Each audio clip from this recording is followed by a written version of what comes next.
train yards, thinking about graveyards.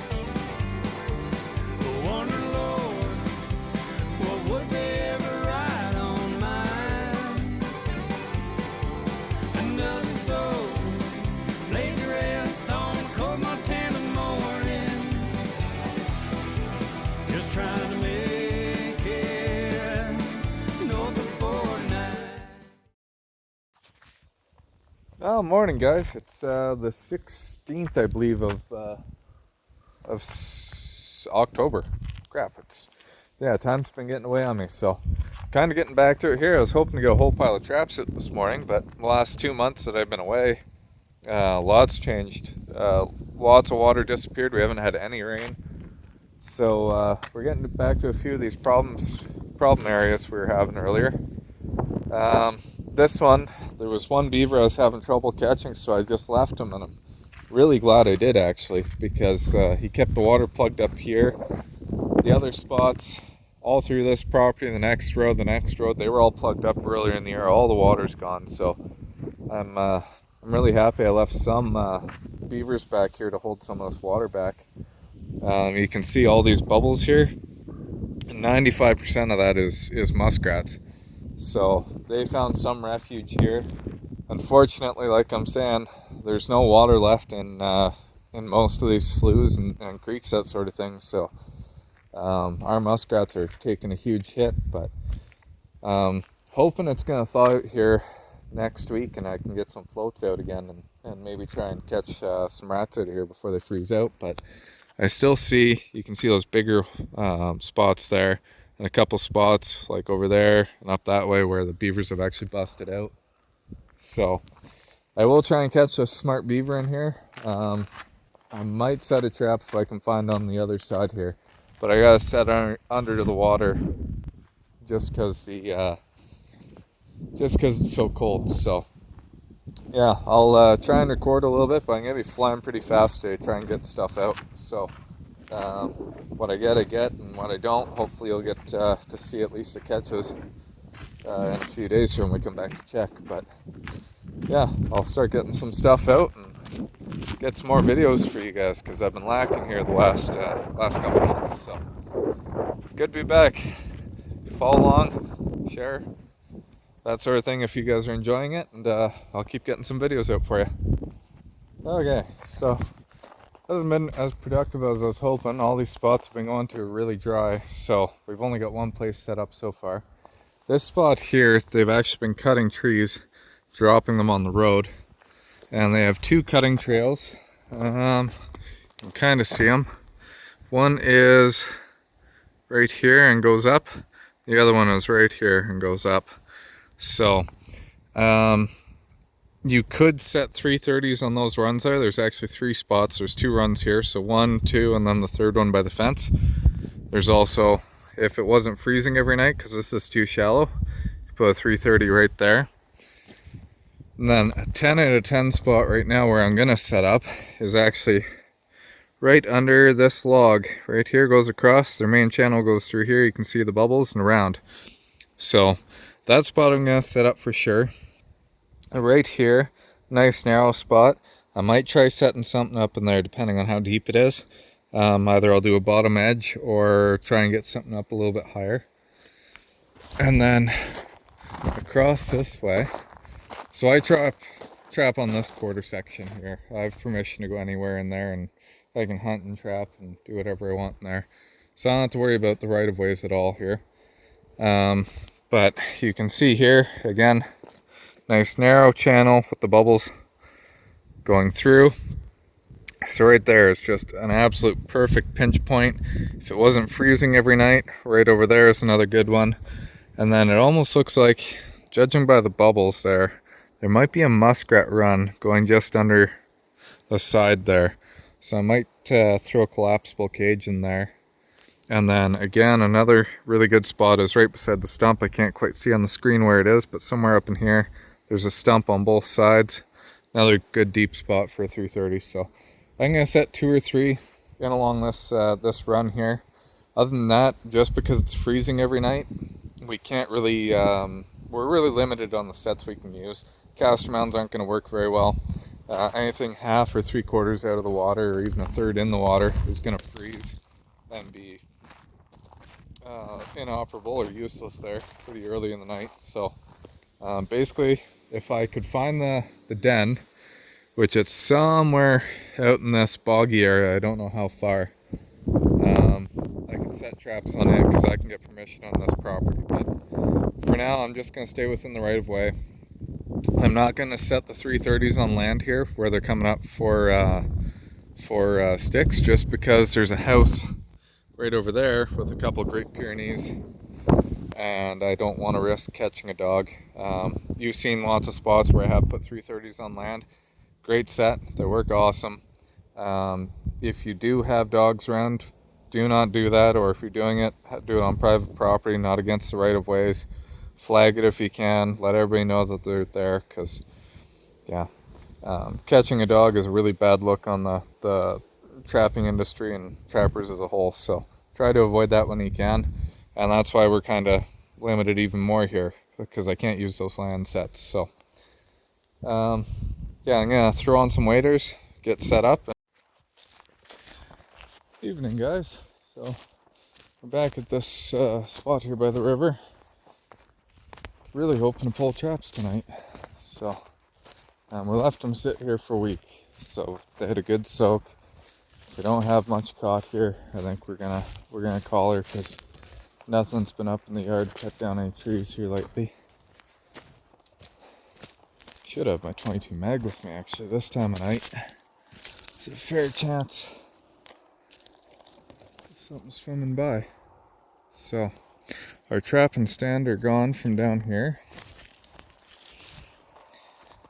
That's a good sign, as long as they haven't been stolen. There we go, there's our first beaver.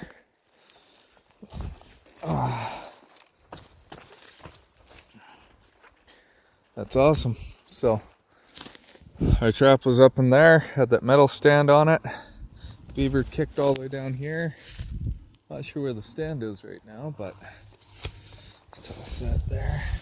He actually had a stick in his mouth. But I did throw some extra poplar branches along here. Wondering maybe the beavers grabbed it and took it down. There's the stand. Now, have a quick look here. Looks like something's came up here fairly recently. So there might be another one there. My flagon's still up. That looks like a single goose there. It's probably wounded.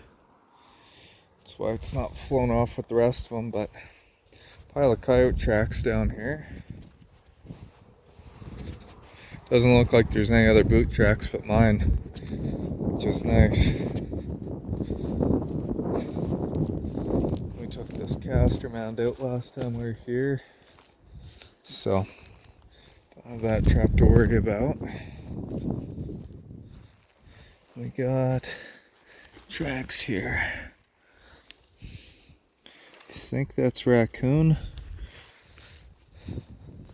There's a beaver track right there that's kind of washed out a little.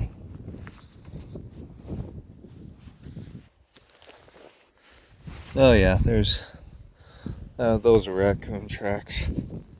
So and the water's back down a little bit. So last time we were here, it was up, I don't know, all the way up here. You could hardly get away from it. Oh, what the heck happened here? I got a coyote in the 330. What the heck? This is that trap that was all the way up there. What in the heck is going on here? That's wild. That doesn't happen very often, but killed him good. Huh. Well, that's kind of cool. Not the first time I've done that. It's been quite a few years since I caught coyote doing that. And again, here nothing likes a stand. They go up and grab those poplar trees.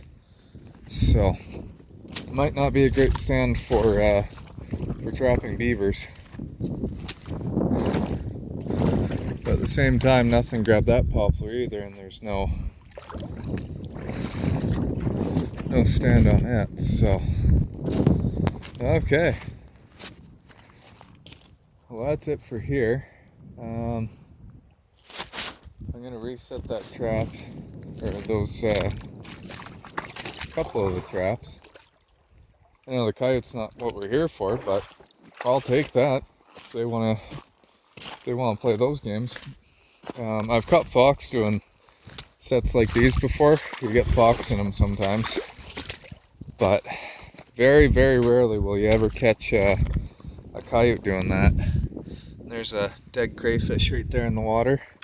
You can actually see there's some beaver tracks along in here, so you know there's another beaver around. There's a hind foot. So,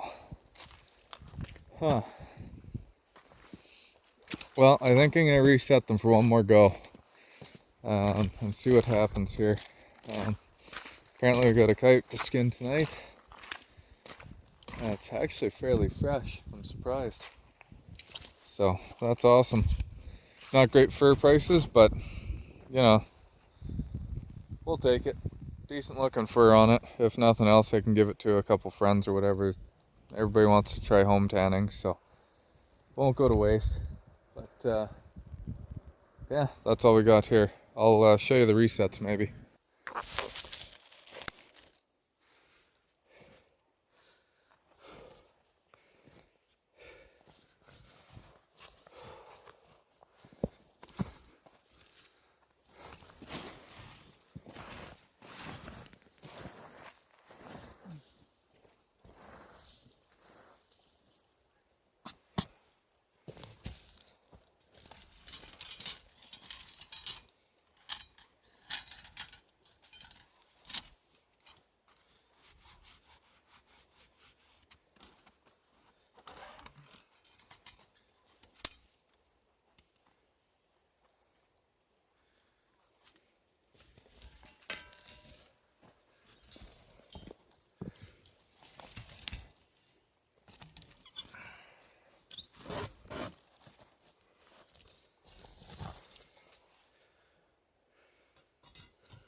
And that's all there is to it. It's that quick.